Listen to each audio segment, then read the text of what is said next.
Welcome to the fourth and final panel from our series, Cultural Examination, where we've asked multiple cultural practitioners from varying backgrounds to come share their knowledge, tools, and of course, be able to expand our own understanding of whatever their art is and be able to build into theirs. Today, we are on our fourth panel, which is on archival practices. Our moderator for the evening will be Mary Noor Hashim, who works as a curator at the Sirsat Museum in Beirut since 2020. She's interested and invested in projects and productions at the intersection of art, activism, and societal issues that strive to articulate and exercise points of interrelation between disciplines, as well as alternative modes of generating knowledge and collaboration. Please put your hands together for our moderator for the evening.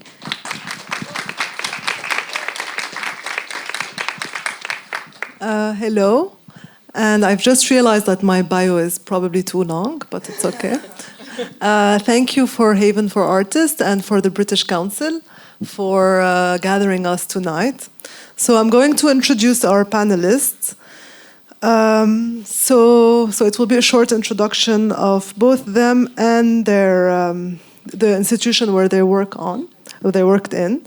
So next to me there is Mae Moss, who is a feminist and archivist who has volunteered and worked for the Glasgow Women's Library for the past 5 years. So the Glasgow Women's Library is archived books, art, and movement that directly impact social changes and historical narratives of marginalized groups. And Mae is working currently on the 3 Decades of Changing Minds project, which is a project that intends to interpret, safeguard, and share GWL's 30-year heritage, enabling the organization to look back to move forward. Mae's work focuses on making the unique history of the library accessible, both through archival practice and public outreach. And next to Mae, there is Sandra Kastoun, who's the Director of Communications at Ettijahat, Independent Culture. She's also a visual artist and painter, art historian, cultural researcher, and feminist. And Ettijahat is a cultural organization working to promote independent culture across the Arab world and is active in Syria and the Arab region and has been established since 2011. And Lara Saab, who's an artist and researcher working with multidimensional modes and devices for storytelling and documenting through mediated collaborations between video, sound, performance, and text. And Saab is the program coordinator of the Home Workspace Program, which is the study program at Ashkal Alwan, an organization that works at the intersection of contemporary art and critical thinking. And it has been very active in political art as well, through publication and archive. And finally, Mona Halla, who's a Beirut-based architect and heritage preservation activist, and a graduate of the American University of Beirut and Syracuse University Florence program. In January 2017, she joined AUB as a director of the Neighborhood Initiative that aims to mobilize the full power of AUB for the public good in Ras Beirut, promoting the neighborhood's livability, vitality, and diversity through research and outreach activities. And she's the one who's behind the preservation of Beit Beirut, so most importantly. So to start this panel, I was doing some research, and I stumbled on a 2001 text by Stuart Hall titled "Constituting an Archive" and reflecting on the constitution of the African and Asian Visual Artist Archive. In the text, Hall underlines important elements to take into consideration when in charge of this specific task of archiving, and calls for an understanding of the archive as living, in perpetual flux, especially since it is always reread in the light of the present and the future. He says, archives are not inert historical collections. They always stand in an active, dialogic relation to the questions which the present puts to the past. And the present always puts its questions differently from one generation to another. Thus, he calls on archivists to be committed to inclusiveness as much as possible and not be prisoners of a single line, aesthetic principles, or style. Or in other terms, to archive as much as possible and be aware of possible bias. So when convening a panel about archives, there's many lines of inquiries that are possible. For example, we can talk about process of preservation, techniques, accessibility, or even authority. But since the panelists are very diverse in terms of context, areas of specialization, and archive collections, we thought instead to reflect on time and temporality within their practice. So my first question is quite broad, and it's a question for all of you. And I was wondering if you could tell us a bit about your institutional work and how you understand temporality in relation to the material you hold. Yes, how do you see, how does this work relate to the past, present, and future? Yeah, we can do it by order. So I work as the project archivist on a 30th anniversary project at the Women's Library. So I think as an archivist, I'm constantly surrounded by materials from the past. It is quite literally my present day is being surrounded by all sorts of materials that we have in the collection, activists, materials relating to feminist history and feminist movements. That's LGBT materials, violence against women and reproductive rights. More specifically, the work that I'm doing is looking back at the history of the Women's Library, looking at where we've come from and how we came to be, what it took to continue to be a feminist independent organisation over 30 years. And that's the only one in the UK. It's the only museum dedicated to women's history in the UK.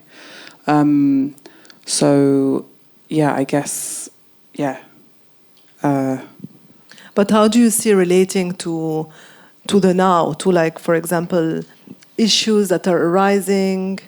I think the work that I do with the material, I guess it speaks more widely about like feminist movements in general, and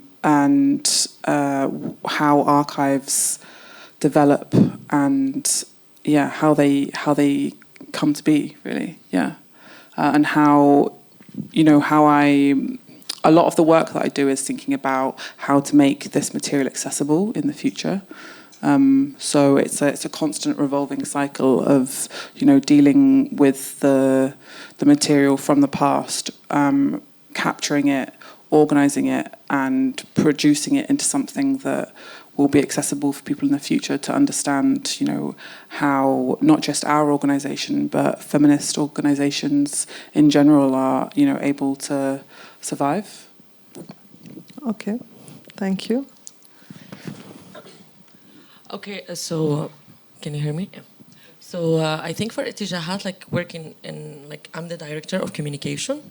I work on so many levels in different programs, but our work actually in relation to temporality relates a lot to the word you use now, living archive, because I think it is good to term an issue that we deal with in Syria, which is the lack not only of the material archive, but the practice itself.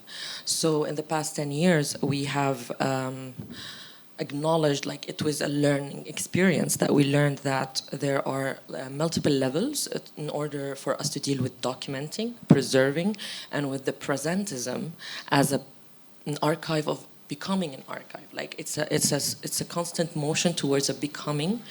However, even this is rooted in different practices in a way that not necessarily look at temporality and the way we speak about when we link archive to history. It's more, we noticed that it's more related to the heritage itself and its present practices in the moment. So, for example, civil institutions, I want to highlight one other point. We do not archive ourselves. What we do as a medium institution is that we support or empower institution that works on archiving. Basically, we have the first goal for us, and it's a strategic level, like we actually thought about as essential in the past period, where we need to empower institutions, collectives, individual efforts that try to reinforce a critical approach to tackle different archival practices. And therefore, the archive becomes for these institutions a way of mapping and understanding and presenting a reading of the contemporary art production, cultural production, and practices in their different forms. So basically, we really focus on the few past years and how we contribute to the different efforts that are being made, whether in Syria or outside of it since 2011, is that we noticed that there is level that we need to tackle prior to the materiality of the archive, which is the practical and production means of preservation and documentation, and that has been a real issue in Syrian practices. So, for example, we worked last year with a collective called Sandra Kastoun, which is the box of tales. So they do not only, we noticed, they do not only preserve and archive actual artwork from folkloric background and mass cultural, popular culture artwork being produced in Syria, they also preserve the tools of producing these artworks. They try to preserve the practice itself because it's suffering from on different levels. On another level, there are another form of actual archiving that we're working with, through, like, for example, with Atasi Foundation. We will be publishing, next week, I'll invite you all to follow up, we will be publishing a series of online series about, and this is also about the temporality, like, and the materiality. It's an online archive. It's rather than we have an access to a collection of the Atasi Foundation of 400 painting, 100 different artists that the institution itself in Atasi Foundation, the collection, knows that they have not been included in the institutional or official state educational system. So it's an accessibility and democratization of knowledge about these artworks. It's this is the part of, like, going towards an alternative space. We lacked the museum space, we lacked the gallery space, the library space. So the digital space becomes another form of space for our practices, and basically that's a delicate matter, because how do we represent these artworks from 20th century, 21st century? No matter how ideal it might be, there is always this awareness that disrupts our sleep, like Darida would say, to be faithful to the archive, knowing that you're altering the reading. But I think this is a stage that needs to be practiced in order to be reached, and I think we are embarking towards this practice rather than we already established it. So I guess I'll respond to the question in two parts. First of all, I'll just introduce a little bit about the institutional work that we do. And then, since it's a question about past, present, and future, I thought I'd talk a little bit more about my personal relationship to the archive of Ashkal Alwan as well. So the platforms and programs that Ashkal has developed have continued to evolve, like, in response to broader civic, political, and economic contexts. The library itself currently houses a collection of books, catalogs, periodicals, as well as audiovisual materials, primarily focused on contemporary cultural, artistic, linguistic, and textual practices in Lebanon and beyond. The collection also includes material on art history, art theory, art education, architecture, photography, film, media, theater, performance arts, comics, philosophies, psychology, critical and political theory, literature, poetry, and cultural policy. Ashkal Alwan also has a large and diverse audiovisual archive containing magnetic and digital tapes, DVDs, as well as digital files. The material is largely comprised of films, performances, recordings, and previous editions of the Home Workspace Forum, Home Workspace Program lectures, numerous seminars and talks. Ashkal Alwan is now making available an open access online platform that hosts the association's expansive archive and giving public access to terabytes of digital recordings. I started working at Ashkal Alwan in around 2015 in the midst of this digitization, migration, whatever you want to call it, but like a focus on really thinking about how to make this archive accessible outside of the walls of Ashkal Alwan. It was a very long, very confusing, very glitchy process, and I was very excited in the beginning about every step. I would be like, okay, first we're gonna archive the like vulnerable material and digitize it, and then you know, kind of like input all this metadata so that people can actually search this material and it's not like just, you know, statically saved somewhere. And every time I would feel like, oh, we've figured it out and we've made progress, and it would be like a bigger void in front of us, because then you have to figure out where to house the stuff that you've now digitized. Initially, Ashkal Alwan used an open source platform that was developed by open source coders called Pandora. And the collection, or part of the audiovisual collection, was housed there, I think up until maybe 2020, when Pandora just stopped being updated. And there was like a limit to how much we could actually put on this platform. So we started developing our own sort of like personalized platform.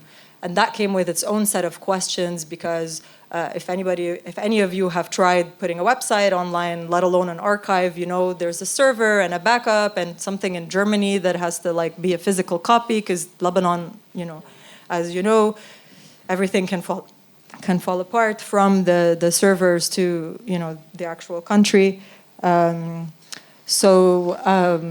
Keeping that in mind, we were met with a lot of challenges that I didn't expect, and I think it's very interesting for me too to think about the digital, like the archive as a living archive, because it also means that every person that comes in interaction with this archive has their own sort of memory of and like process of. I worked at Ashkal for 5 years. I left for 2 years to do my master's, and then I came back. And as some of you may know, Ashkal has yet moved to a new space very recently. And so from the first 5 years I worked there until now, like my personal relationship to the archive has developed and changed, and, you know, gone through a very grim phase and maybe some hopeful phases. I'm not sure where we are now, but we're working on it. And it's been a very big part of how I built my practice, to sort of think about what we can think of as archives beyond, like, you know, material that we digitize and material that lives in the library. And I think Ashkal has also a very notable collection of plants, which, if you ask me, is a part of the archive. And moving to this new space, like we had to let go of a big part of the library collection and the plant collection.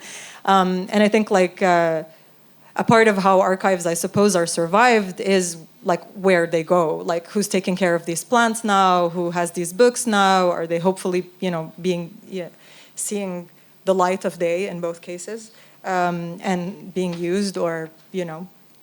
So yeah, I think that's where I'm at. Okay, I'm the least institutional, because it's not AUB. I am at AUB, but what I'm talking about today, can I have the slide, please? Has nothing to do with AUB.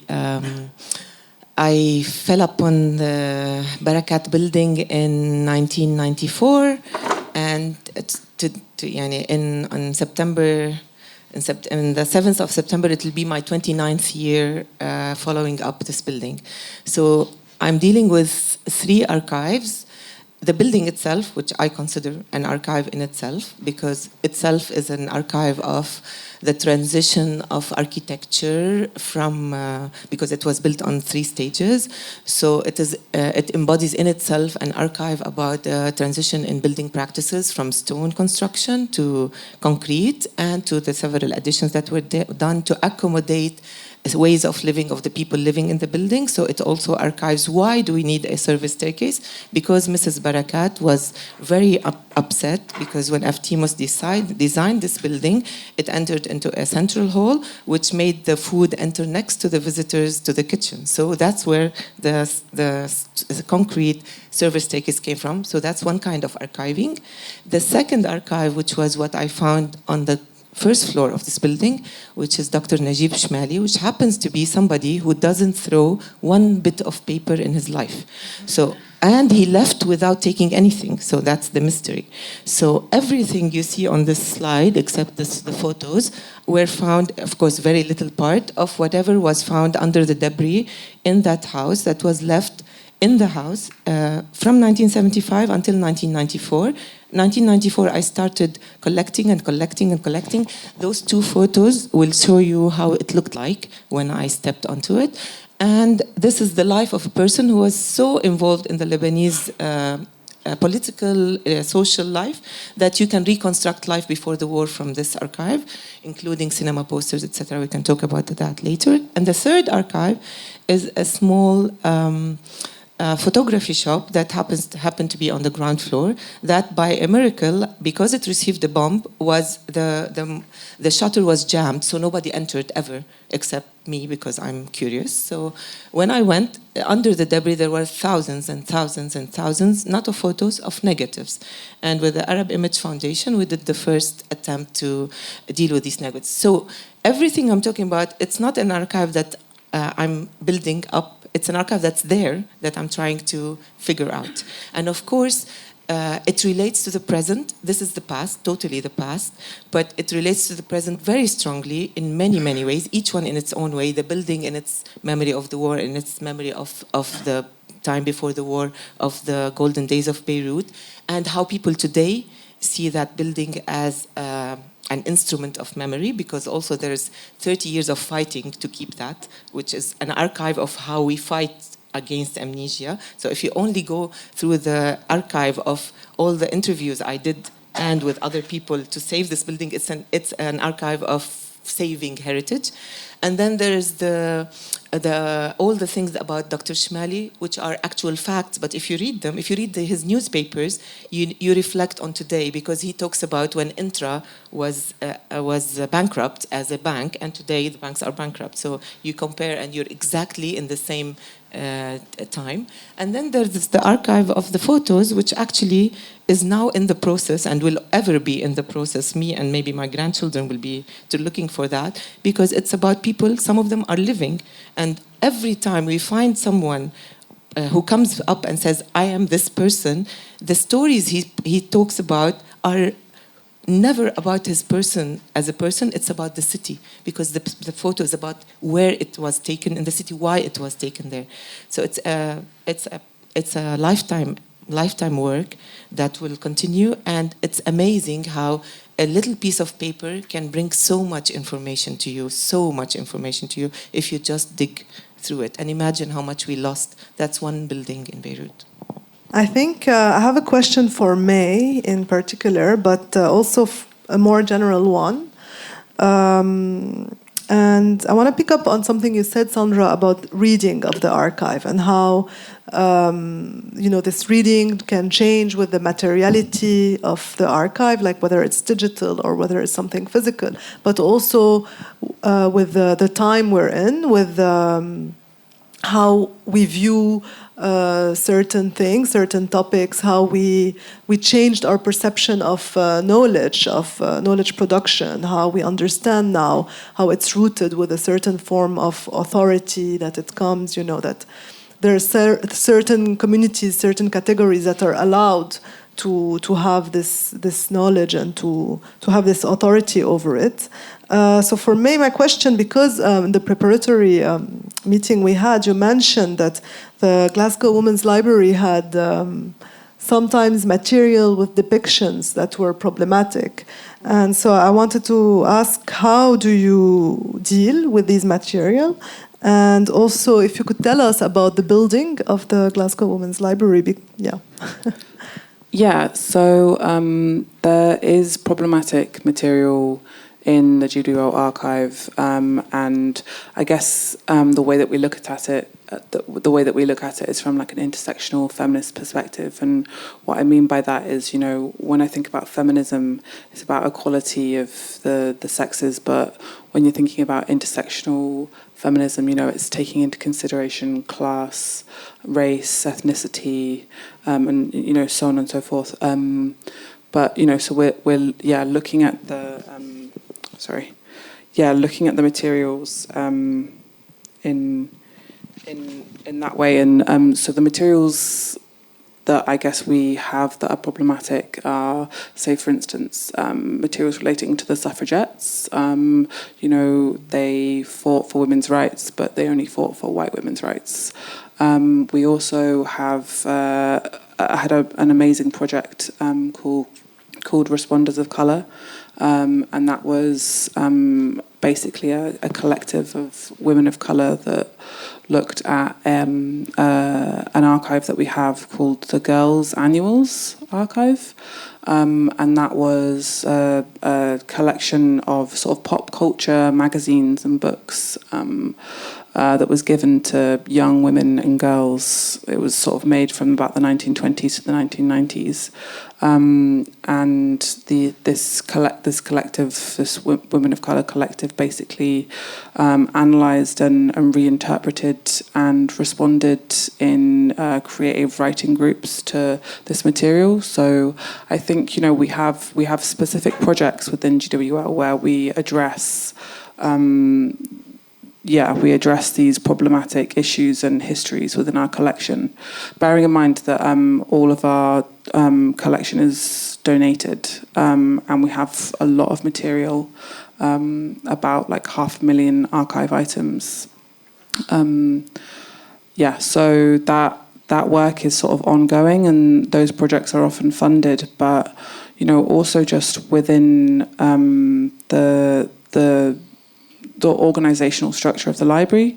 You know, anti-racism is really important to us, and that is ingrained in, you know, the way that we recruit volunteers, board members, members of staff. You know, we try and we try and focus less on explaining to white people the history and more trying to help people of colour see their faces in our programming, in our archives, in our collections. And if there are gaps, then we make space. And what about the building? So, yes, the building.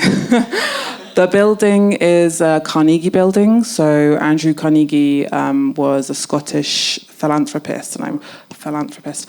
But, you know, he's sort of very much revered in Scotland because he built libraries and, you know, very much hailed as like a man that brought education to the working classes.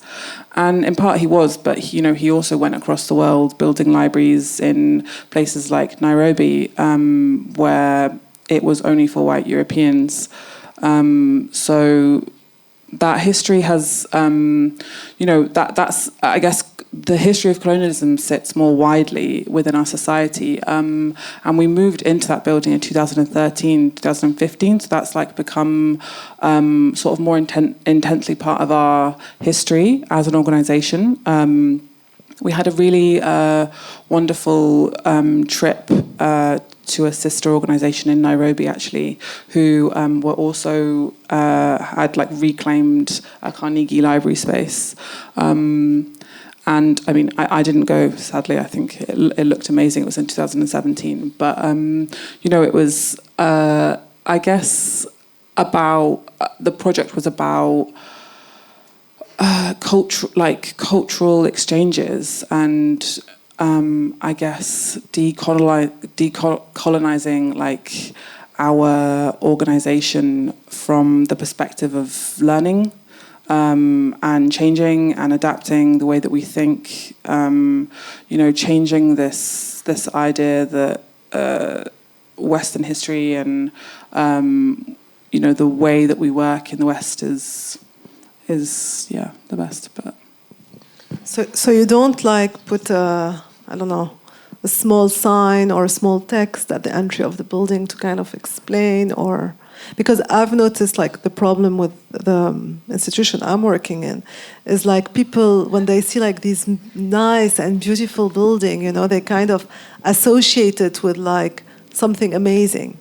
So I feel like you have to do a constant effort to like say hello, no, this was possible because of certain things that happen, you know. So I wonder if you're... Yeah, so when you come to the Women's Library, like part of our welcome is like a warm welcome, and that's something that like runs throughout the library. You get offered a cup of tea and probably like directed towards the biscuit cupboard, but you also will get a tour, and if it's your first time and you want one, or sometimes people are just like, no, show me to the books, and that's totally fine. But yeah, you get a tour, and you know, a tour would be part of the way that we share that information about the history of the building and how we came to be.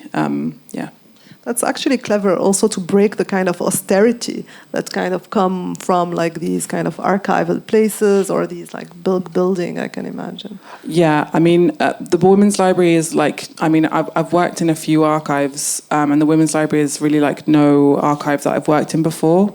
Like, in terms of, and I guess we'll probably go on to speak about this a bit later, but in terms of like access and the way that people access our collections, it's really open. You know, like our mezzanine, which is where our archive is, you know, people can come up and research. We have handling collections on the shelves for people to look at. When you get a tour, you get taken into the stores, which like is rare.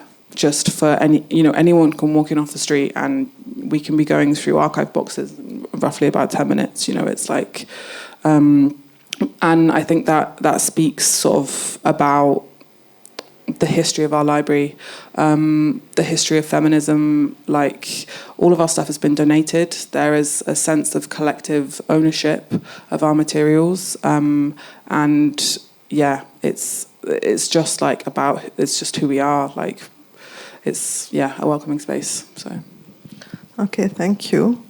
I don't know if anyone else wants to comment on the question, which is more generally about like the kind of shift that happens with the way we read archive by time, by like these new kind of values that we have today. You know, about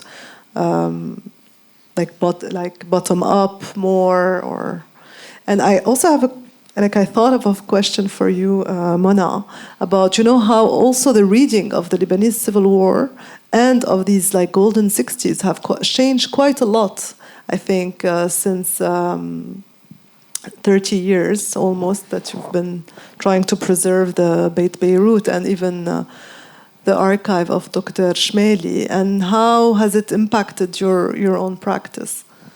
I have the slide back.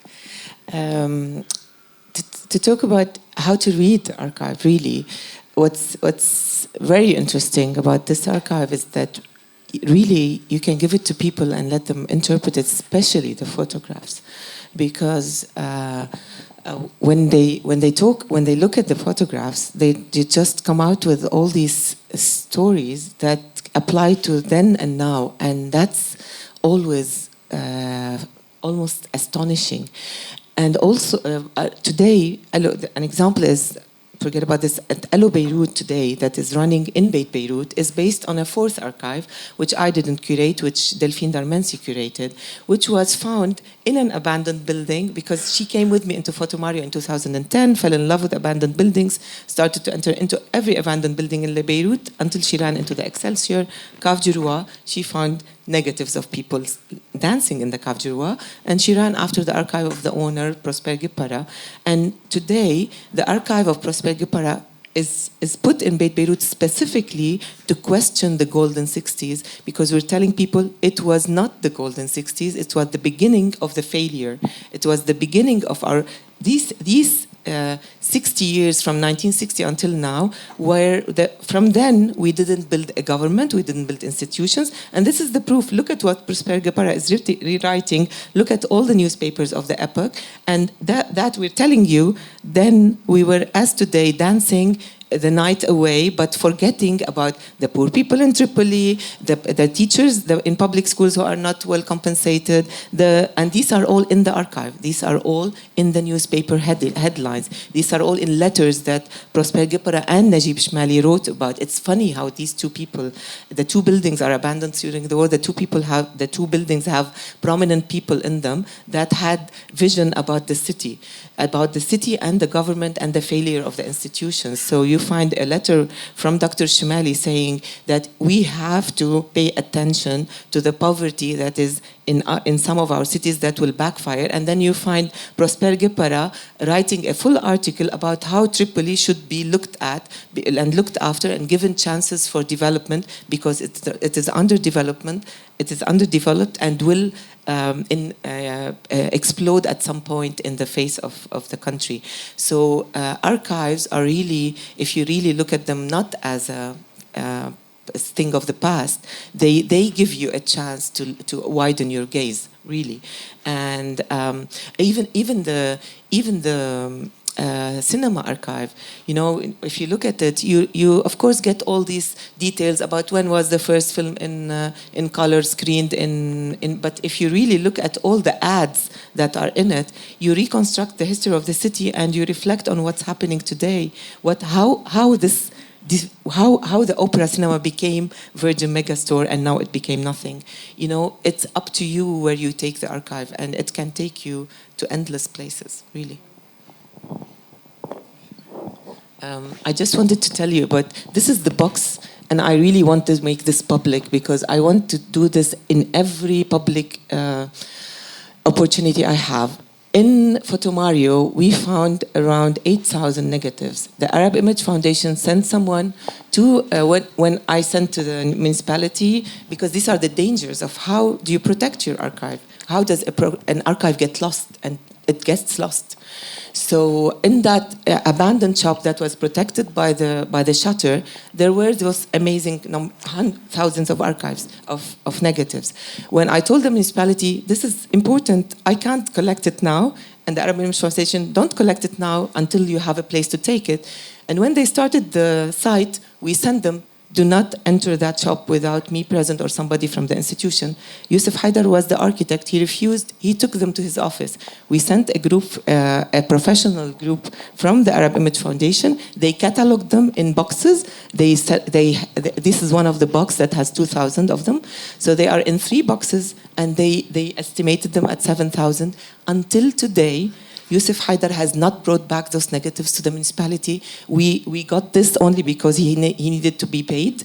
And until today, there's 4,000 negatives just sitting somewhere in his office just because he doesn't like the way we appropriated the building. So imagine that an archive of a city, of a public building, can just be dissolved just because a human being just decided to be an egocentric person.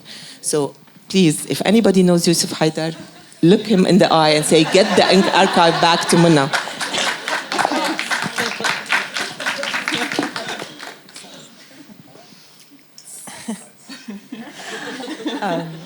That's great, because I actually wrote something about like survival of the archive being one of the main things we think about or have been thinking about when digitizing / like the collection at some point starts growing. And Ashkal Alwan has been around for like 27 years. So at this point, like it's, compiled of like donations of the, also kind of collections of other institutions that have closed their doors or no longer have space to store them. Also kind of like select books that people have brought back with them, / the, books that we have published and other people have published locally. And so there's this kind of like overwhelming dread generally, but also like these days with the idea of like growth no longer feeling like a comfortable thing for an institution per se. And like one of the bigger questions that comes around every now and then when we're talking about the multiple lives of this archive, be it digital or physical, and like what happens if Ashkal Alwan closes, like is one of those questions. Like housing the collection online is one solution, but you still have, like, somebody has to pay the server upkeep. Like it's not just going to survive by itself. There's always like human labor at this stage attached to it. And the question of how many archives we've lost, how many archives have been stolen, how many collections live in other places now, or how many can we access even though they exist locally, globally, regionally. These are constant questions, and so I think what I really thought about in relation to the digitization process is that it's really just one small aspect. If the archive is not disseminated, made visible, maybe reproduced, maybe turned into artworks or projects or whatever, like those are many other ways that things survive, that archives survive, especially when they're on constant threat. And the instinct to safeguard them beyond everything else is also a question I have, and Ashkal Alwan has as well, I think, in relation to the archives. So it brings us to actually 2 or 3 questions I have. Yes, so, well, okay, let's start with this Youssef Haidar guy, because I kind of understand as well the uneasiness that comes with not wanting to give archive to state institutions. And also, I think all of you, the fourth, are kind of alternative institution or have alternative kind of, yes, were constructed as against the state somehow, or against the hegemony that was there. So I have a question specifically for Sandra with the case of Ettijahat and with the case of being as well an institution not in Syria, and that's also very much aware of its diasporic nature. Yes, can you tell us how it really informs your work? And so yeah, I want to add, just building on what you said. It's for us. It's not just one person hiding one record. It's actually because of the diaspora, we get now to explore the archive as a question and to be critical. So I just want to first.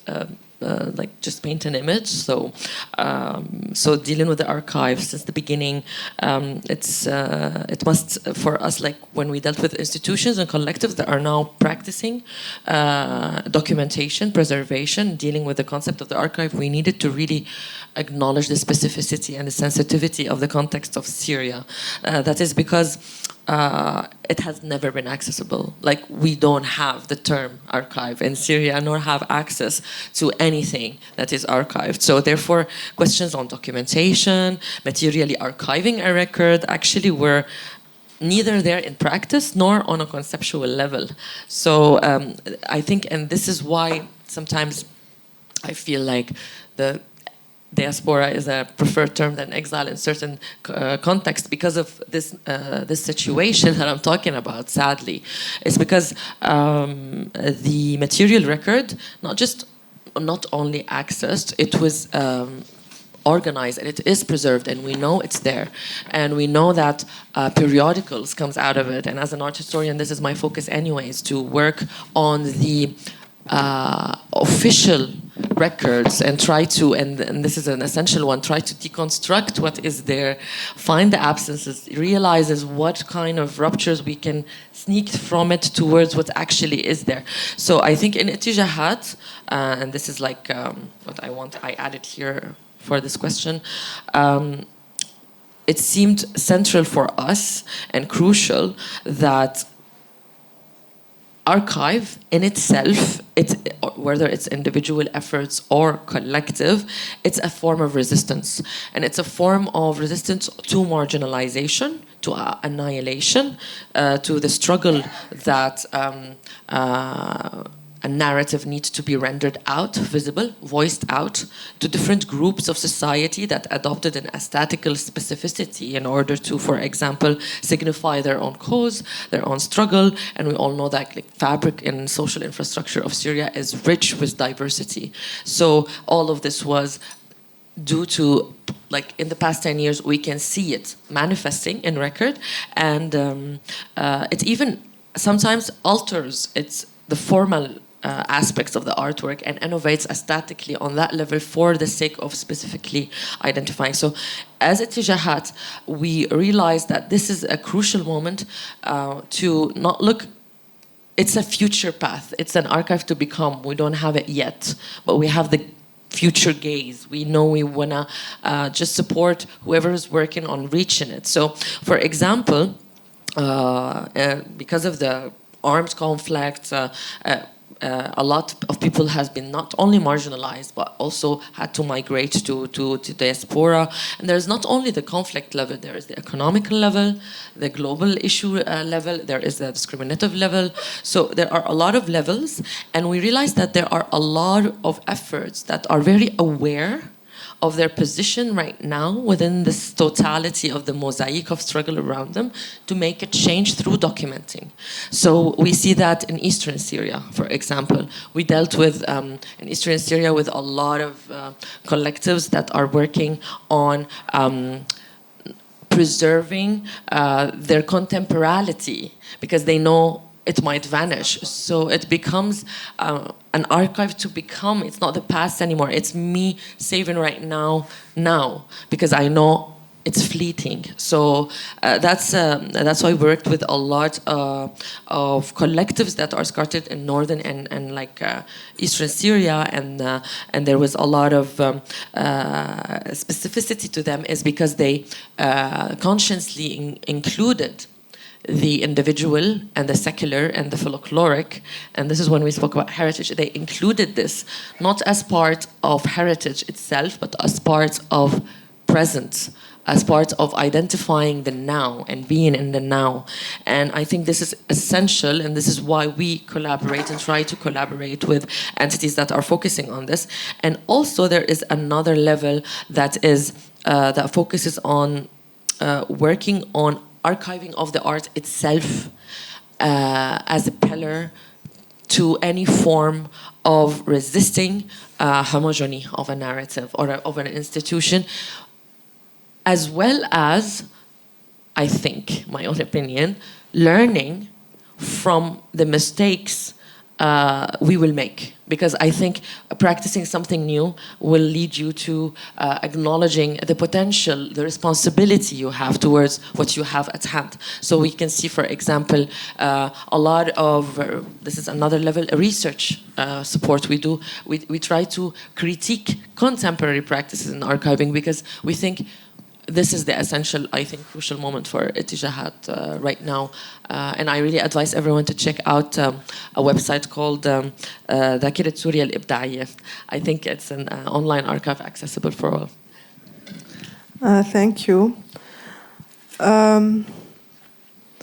Yes, so there's so now I have a question about materiality, but also what you've been telling Sandra has a lot to do with like this kind of fleeting moment, or like how to capture like this fleeting moment, like you said, and with the material archive. So because I know, like, so you've been mentioning, Lara, this digitization process that Ashkal has been doing,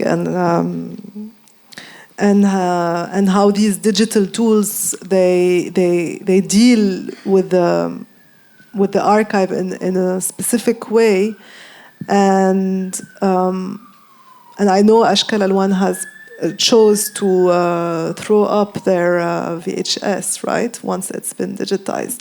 So it's a very interesting question about it. It seems like contradictory of everything you would think of what is supposed to be an archive, but it's also bring the question of sustainability, or I mean, I prefer to call it habitability, but yes, and degrowth, you know, which is been on a question for a lot of art institutions, but I've seen it less for archive as well. So can you tell us a bit about the process of digitization, about what it brought to the table as well, Lara, and this decision as well? So I can tell you that although this did happen, it is 7 years after they were digitized is when they were let go of. So it's a slow and kind of emotional, I suppose, process. But I think first of all, it's worth mentioning that there's not like one copy of these VHSs. They exist in like multiple places and in different formats. And they were like gathering dust and you know, again, taking up the space that we no longer have, and also are difficult to play at this point because you need like the equipment as well. They're not all in great condition.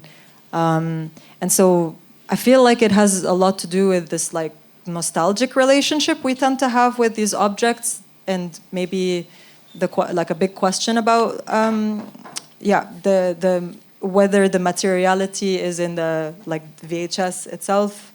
I'm not sure, but let's talk a bit about the digitization process. It involved a lot of people who do very different things at very different moments. We had so people who were working on digitizing the mini DVs, the VHS, the DVDs, the images with Arab Image Foundation, and different people had different tasks, and not to mention just the entering the metadata, which means that people also had to watch like everything and give some kind of a summary. And then after that came kind of like the categorization process, which is, trying to steer clear from obvious, prescribed, generally Western categorization systems is cool in theory, but then you have to come up with your own, categorization system. And because we have many people who have touched this material, we already have categorization systems that have been in process that are not all necessarily able to converse with each other, that don't necessarily help with the consolidation process, which comes after the archiving. So those things were complicated.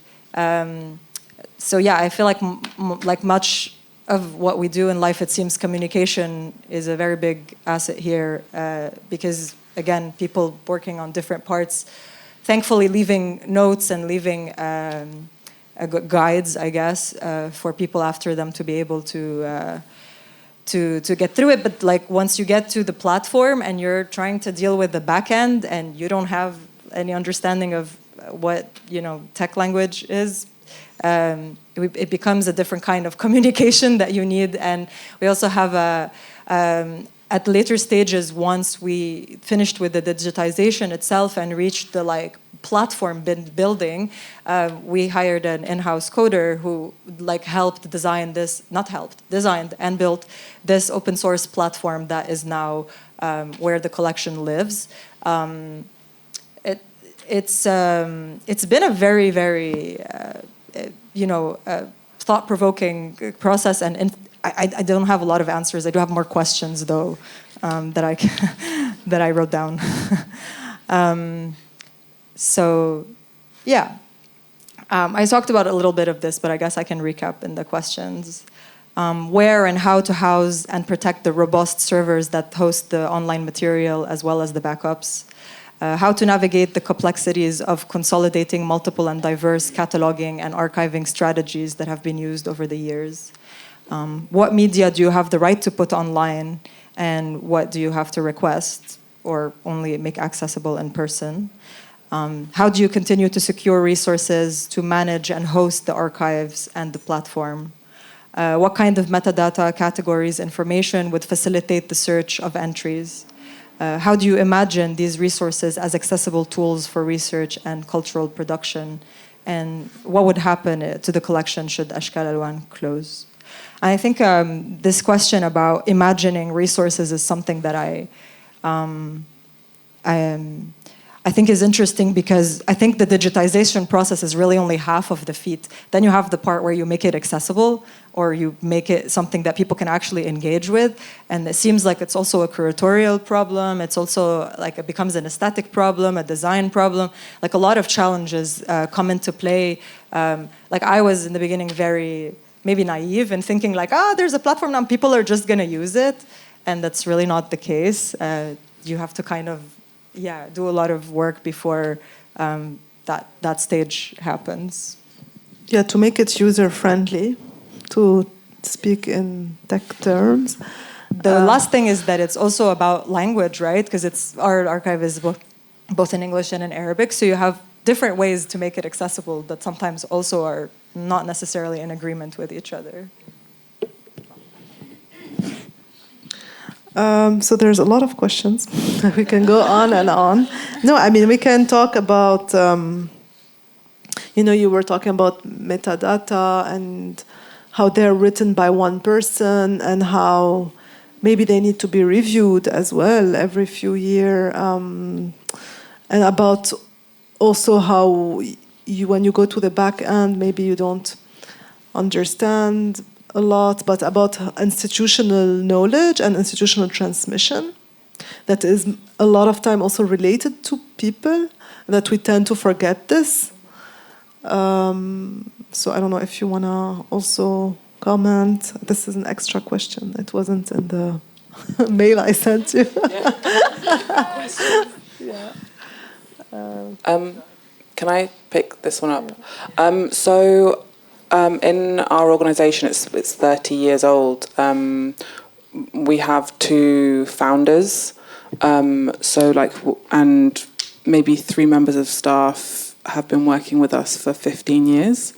The collection, the Glasgow Women's Library archive, it has, I don't want to say it's been neglected, but it hasn't been catalogued, it hasn't been focused on, because we're always focusing outwards on material that's been donated that has always taken priority, because it's mainly down to like requests and what people are interested in. So this process has been a real privilege for us to be able to look back into our own history.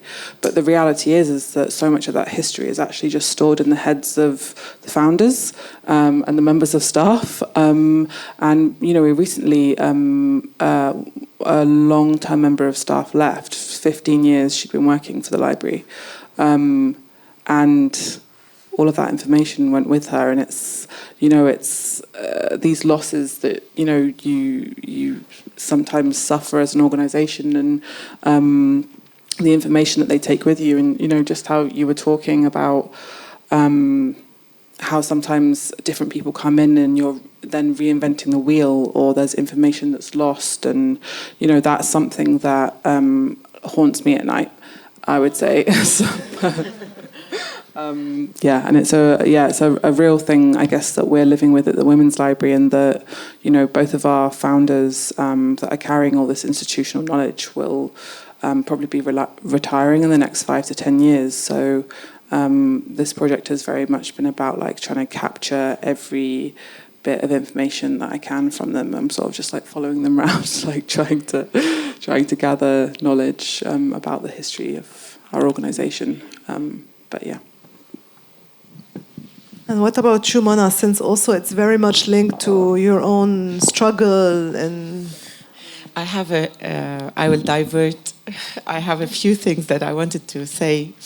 One is I'm lucky because I'm free, I can do whatever I want. So when I went to Arab Image Foundation, I'm like, oh my God, I have to put them in acid-proof paper. Oh my God, I have to make sure. Mathilde was like, you have to put a dehumidifier and you have to watch the thing. And if it's less than 14, and I'm like, okay. So we had only 80 negatives in the exhibition that was supposed to be for 1-2 weeks with Afaq, and I kept it for 4 years.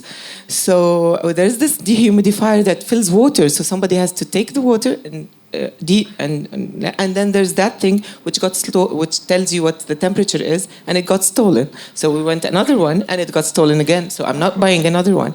So Mathilde doesn't know, but nobody knows what the humidity rate is in those places. And then I thought, and I said, okay, Mana, you're responsible. But then I said, they were under dog shit and humidity and rain and people trampling on them for 35 years. So it's okay if it's a little bit humid, but they are under glass. And so there's this responsibility that I haven't been engaged. And then, as you said, when Yusuf Haidar finally released one of the boxes, and we know that he has 4 boxes, and so he also, of course, gave it to the municipality. So I go to the municipality and I say, please, you know that this has to be in a place that has stable temperature. It doesn't have to have light at all. She said, yeah, it's in the office, it's fine. So I'm like, may I see it, Yumna Nail? And I go, she said, it's okay, it's in our hands now. And may I see it? And I go, and they have a cabinet in the municipality, and the AC is on top of the cabinet,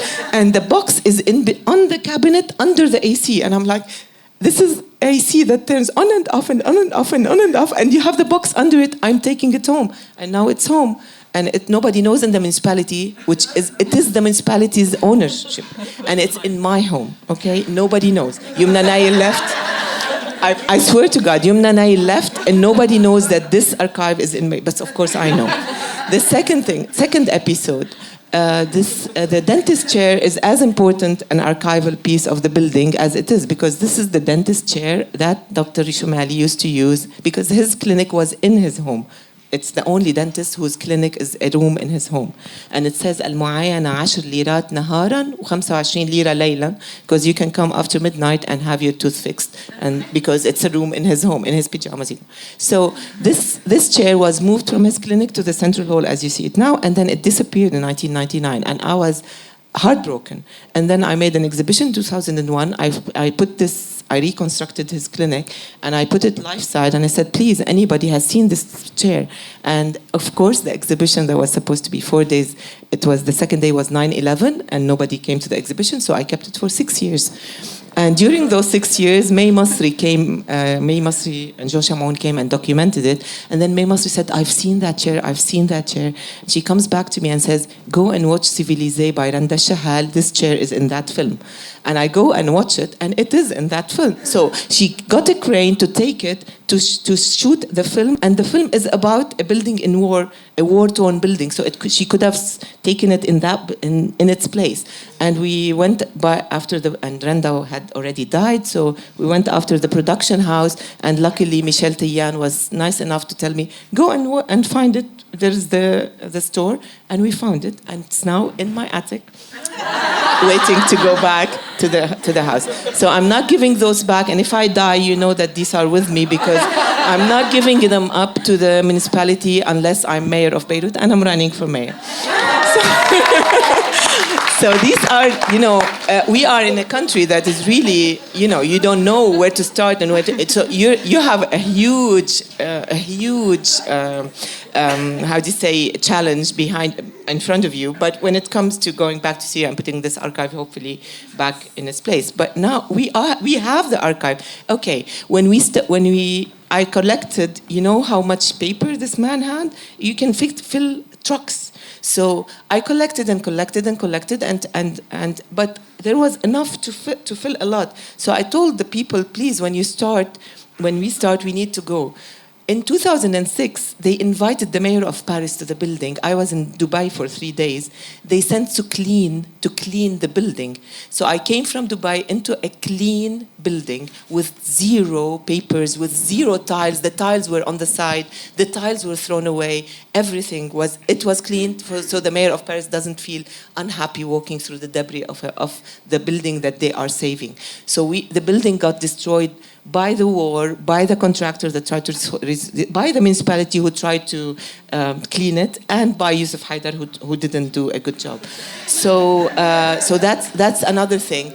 And the last thing I want to tell you, just a couple of episodes about how these photographs came to life.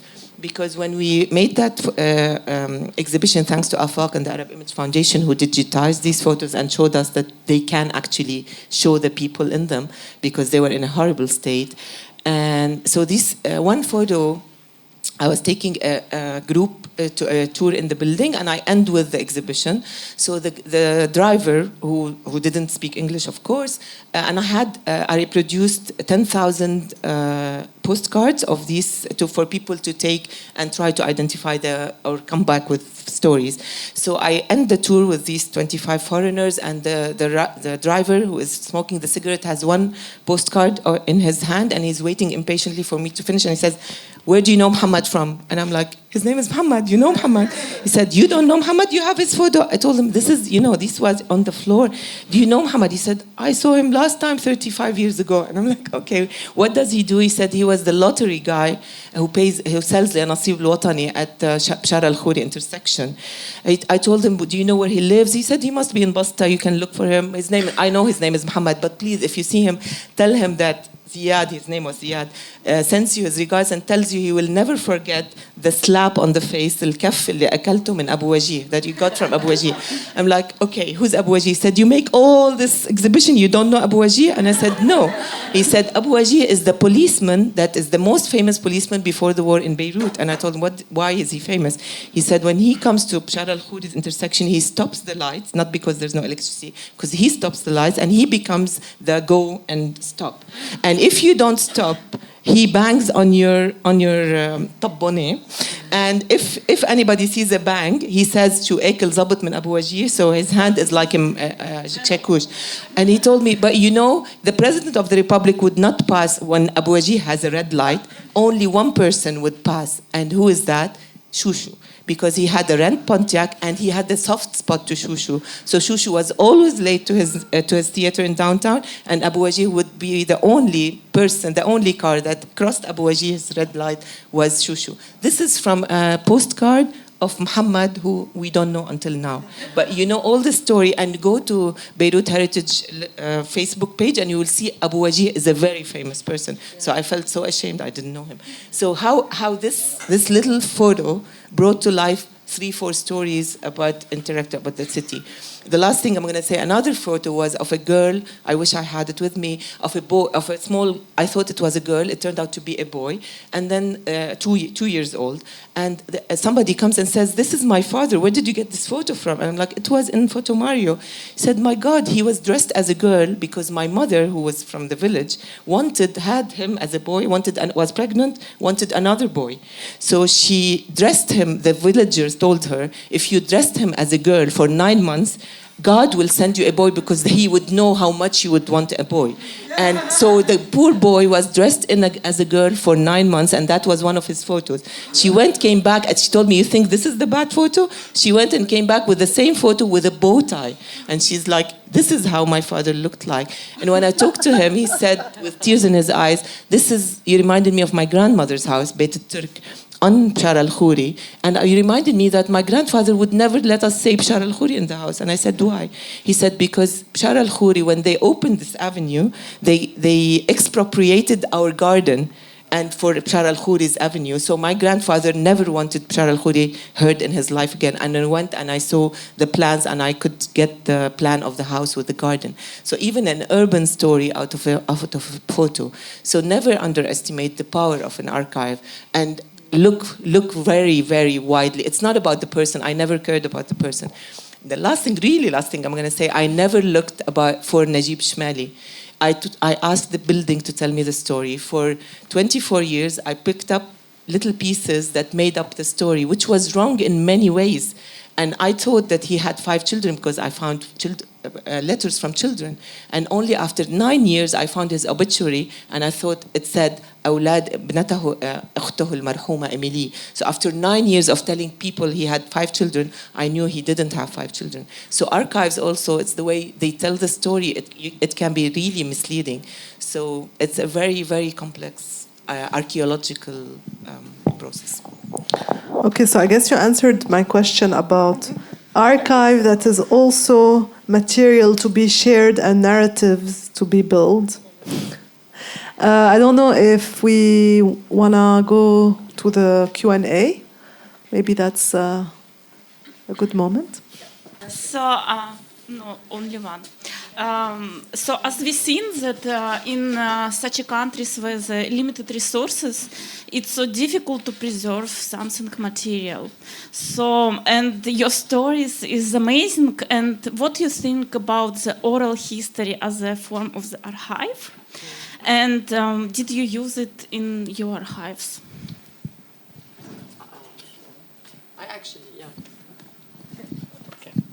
So this is a very interesting question to come directly after your stories, because this is the first thing I thought about after what you spoke, that the story spoke about.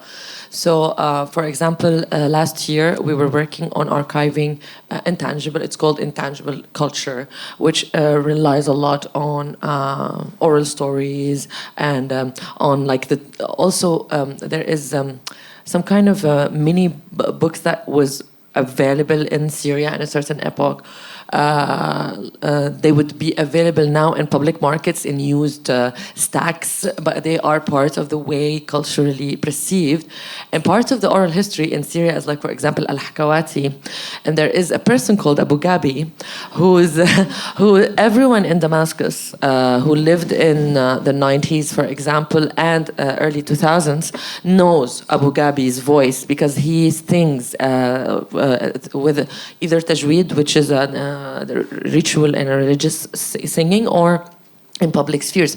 And what happened is we realized that there are in Germany, and this is also linked to the diaspora question, there is an orchestra called Ornina Orchestra, and they are 500 musicians who had to live in exile in Syria. So what they did is that they come from different backgrounds. Some are they sing Aramic chant for the church, some okay, yeah. Some sing tajweed, some sing folk music. So this is when I think the efforts of the collective of Ornina were capable of preserving the memory that is not only far, it's recent, and all of these songs tell tales. They speak about the folkloric culture. But at the same time, what I like about the project also, that because we worked with them closely, is that they bring through they bring to the table a question of criticality. We do not look at heritage anymore without questioning it. It's not a sacredcy for us, and it's not a sacred thing that we need to preserve in order to identify. And this is also a question that is crucial to be asked from Germany, because heritage has always been the escape of identifying with the colonial. So we needed to go back to the heritage to identify, and now it's this fusion of questions through this type of preservation, whether it's musical or oral. So I just wanted to add to that level.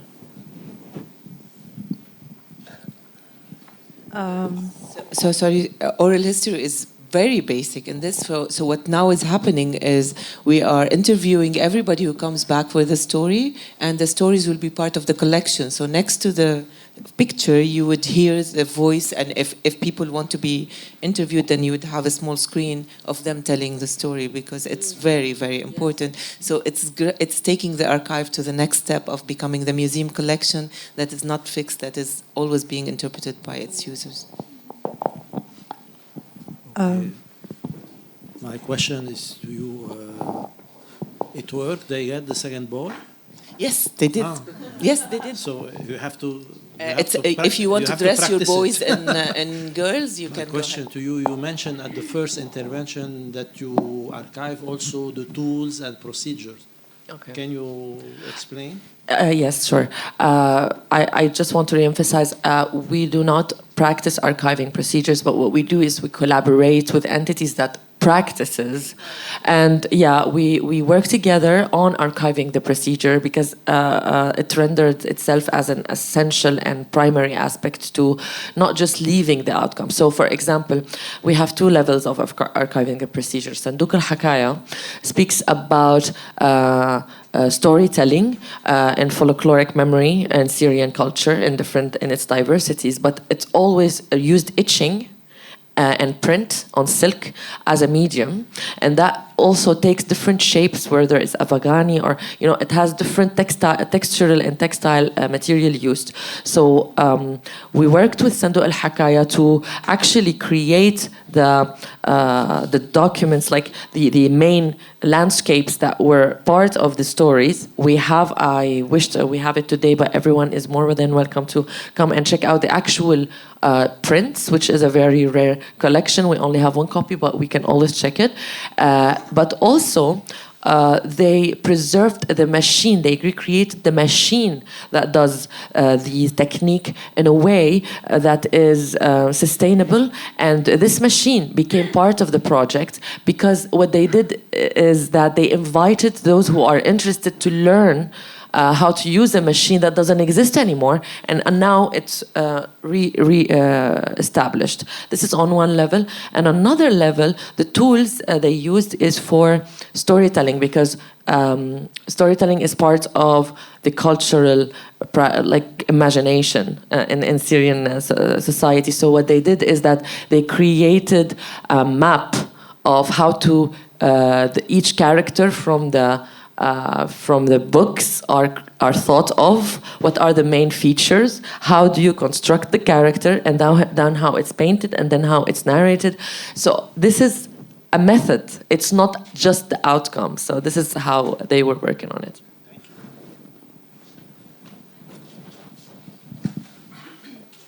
في أسأل سؤال بالعربي؟ أوكي، فسؤالي سؤالين لمنى. أول سؤال، كنت عم تحكي عن بلدية بيروت وإنه النيجاتيفز بيعودوا أو حق بلدية بيروت، بس إذا هو لبيت بركات، أول شيء هيدا البيلدينج لمين؟ إنه مين بيملكه؟ وشو دور بلدية بيروت بهيدا البروسيس؟ وتاني سؤال، كيف بيت بيروت في يكون نموذج لأنه نفكر على نطاق يعني المدينة على غير بيوت مهجورة، مثل مثلا البيت مسرح بيروت، بيت الزهرة، بيت فيروز، صلح، كل هول الاشياء. بس تجاوب بالعربي او بدك تفهم يعني قصدي بدك اوكي. مين ما who doesn't understand Arabic? Okay. You're a minority, so we're democratic here. Okay. كتير بسرعة. بيت بيروت استملك من بيت بركات من قبل بلدية بيروت بمرسوم استملاك. يعني اليوم هو ملك بلدية بيروت، يعني ملكك إذا أنت نفوسك من بيروت إلك حصة فيه لأنه دفعتي حقه، ولأنه اندفع من تاكس بايرز. ما في ولا فرنك من فرنسا، كل الناس فاكرين بلدية باريس. بلدية باريس ما عملت شيء وأصلا دمرته لأنه وافقت على كل شيء غلط كان عم بيصير فيه.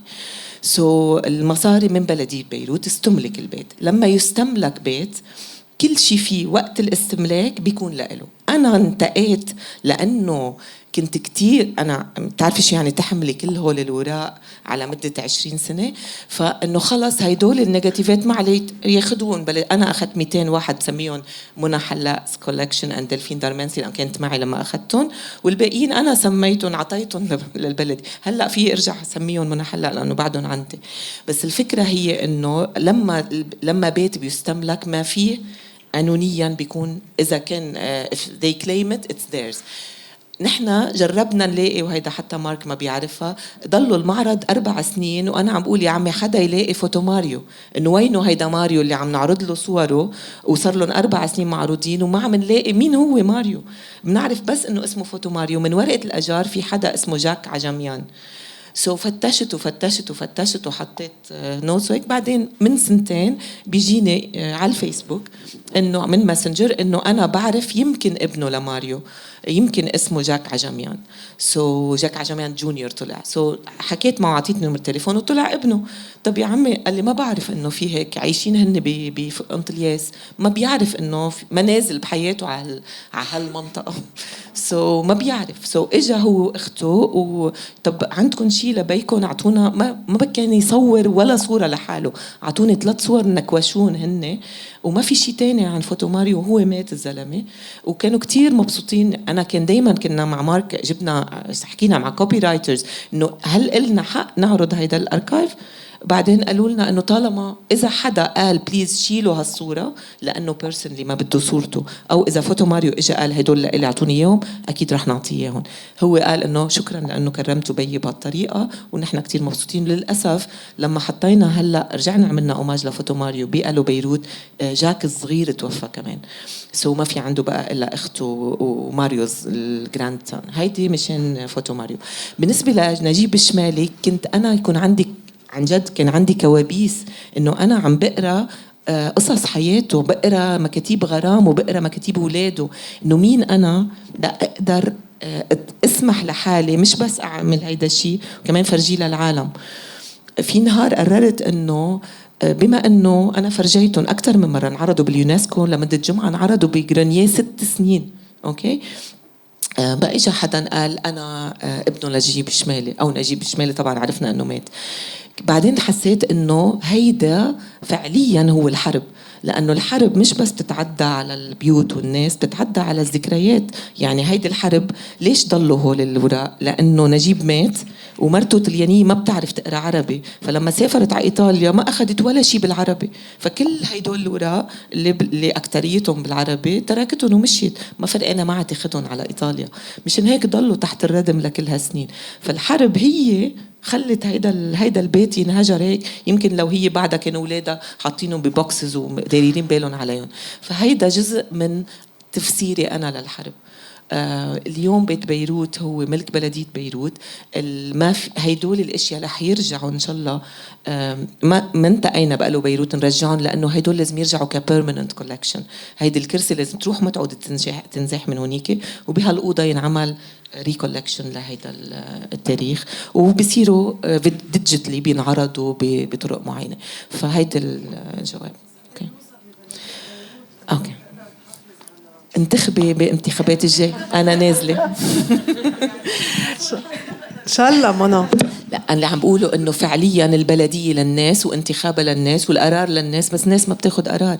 ما عم نوثق فيهم، مشان هيك حاططهم بيتي. يعني هالقد ما واثقه فيهم، انه مش لانه ما عندهم الامكانيه، حتى ما عندهم الامكانيه الفكريه يتخيلوا قدامهم. عم بقول لك شطفوا البناية كان فيها كميات، بعد انه انا اخذت الاشياء المهمه، بس اكيد كنت لقيت بعد اشياء راحوا. حتى بلاط البناية ضلوا 9 سنين محله، نحن وقفنا الهدم ب4 ايام، 9 سنين ضلوا البلاط، كل بلاط البناية بقلب اوضه اجوا سكلين اخذوه كبوه باعوه. اكيد تخيلي. وهي لا ايه سكلين، يعني قصدي بقى يعني استحرموا انه يبعتوا سبيشالست وعندهم دوكيومنت 300 صفحه في صوره لكل بلاطه ولا كل دوكيومنت، ما حدا بيقرا. مين عنده بعد سؤال؟ So my question is for Lara actually. So you were talking about digitalizing archives so I feel like in some way digitalizing archives kind of goes against the point of archives, because there's always some sort of relationship that you can establish my archive and like there's always a sort of materiality that comes with archiving things, and people go there to see them, to have this experience of feeling feeling whatever is there to so I just want to ask, like, don't you feel like digitalizing archives entirely can erase some of this relation? For sure. It's worth mentioning إنه they're already audiovisual files الأشياء اللي they're archived, they were generally like very vulnerable and at risk, and like nobody was accessing them because like they couldn't be accessed to watch. And yes, I mean, there's something you can't replace, in my opinion, when it comes to materiality. I think it becomes a question of like, what do you lose and what are you able to save? Because like, there's a sort of like you're running on a deadline مع هول الأشياء, unfortunately. I think that it's super important to have the physical archive. A big part of the reason that it's digitized is also like actually it's very interesting question, because it's for people who don't have the physical access at all as well, right? That like people in other countries, people from here or not from here, from the region, there في archives that are أصلاً accessible. So it's like a, you know, you lose some, you win some kind of situation. أنا وقت رجعت I found out إنه انكبوا هيدا, it was really like a crisis kind of situation. So you can't imagine for them who were there in the room like doing it. It's totally like a breakup situation. يعني it's not easy. It's أضرب من breakup لأنه there's no one to yell. I wanted to confirm what you're saying. Also, I have the luck to be free to do whatever I want. So when I did tours of Beit Beirut for the past 29 years, at the first 7 years, every Sunday. And every Sunday I would go, I have one of the brochures of the cinemas, مثل هيدا تبع سيناريو رويال, كان Roxy. I used the actual, which was very, يعني, it's a 40-year-old piece of yellow paper, and it was falling apart. But for me, nothing replaced showing you as a visitor.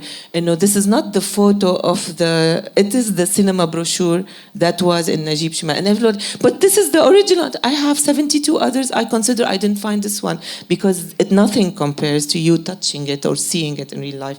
And I was fool enough in the grenier. You see the visiting cards? Saab Salam, Abdullah Liafi, Kamal Jumblat, Henri Faraon, with their stylo, with Nat. I exhibited the originals. And I was stupid enough, but nothing happened except one took Kamal Jumblat's and tore it apart over the 6 years. And I was like, I wanted people not to see a photocopy. I wanted them to see the actual thing. It was my decision. I don't know if it was. I'm telling you, imagine if I came and saw all of them broke. But I considered that that was part of the history. That card carried the hatred of some people to some people, and it continued the story. Maybe some archives are meant to be destroyed at some point. Yeah.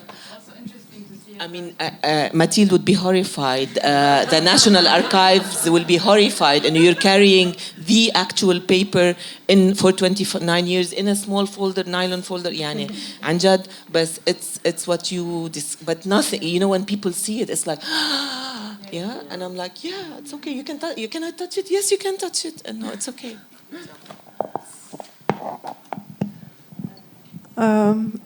Okay, Dana. See, this is why I don't want to get involved.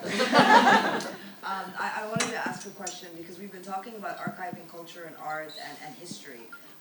But there was something that I did notice that I very much drew me to the Glasgow Women's Library, which was posters of protests. And I thought that was extremely riveting because a lot of us, and in particular, the military beat me up because I slipped on a poster that someone had dropped.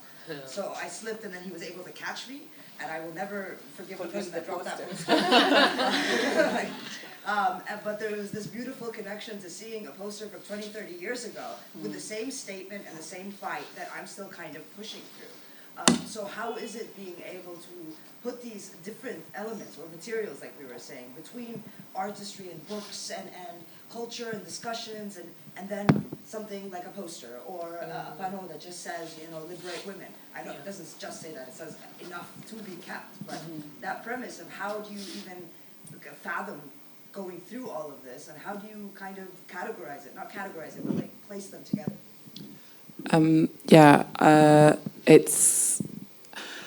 It always makes me think when I look at the placards and the posters that we've got in the collection, you know, like how much has changed and how much has not.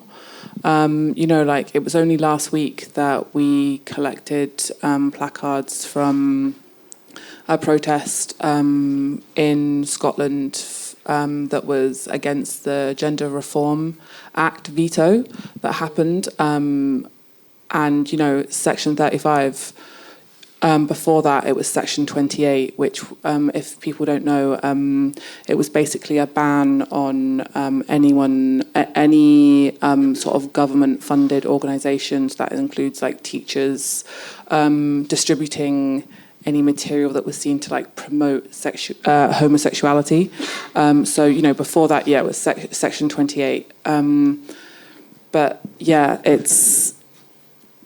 Yeah, the material...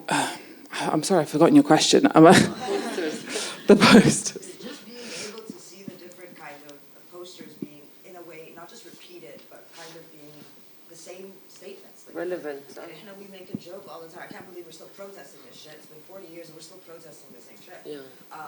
And how is it, in particular, when it comes to Scotland? Because there have been strides, but the posters still are relevant to everyday protests. I know that there was a massive strike happening there as well. It's. I think it's difficult because I guess it really is about how little has changed. I guess you're right in that, like, we have made strides and there has been an amazing movement within feminism in Scotland. But it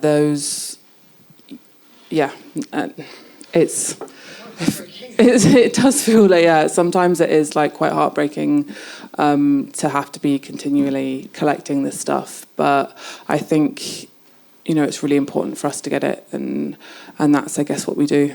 Yeah. Okay, so thank you, everyone, and thank you for the public as well.